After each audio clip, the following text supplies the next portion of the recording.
soutien fidèle de ces écoles privées où, à l'abri des silences des notables, on brutalise les enfants.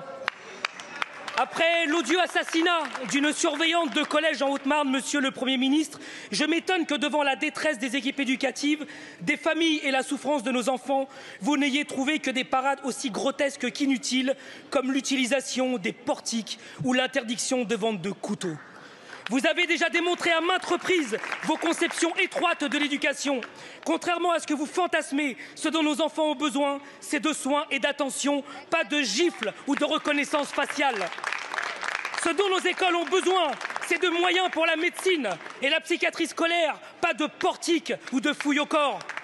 Ce dont notre République a besoin, c'est une réponse à la hauteur de cette crise existentielle profonde qui bouleverse notre jeunesse dans l'esprit et dans la chair.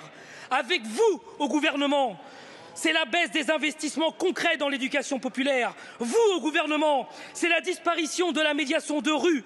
Vous au gouvernement, c'est 500 millions d'euros de moins pour la justice. Vous au gouvernement, c'est la baisse de 40% des subventions aux associations.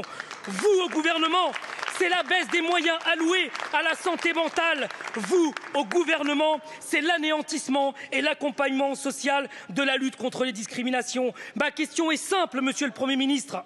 Pourquoi persistez-vous dans une approche fondée sur la peur quand ce sont la justice, la dignité et l'émancipation qui sont les vrais remparts contre la violence?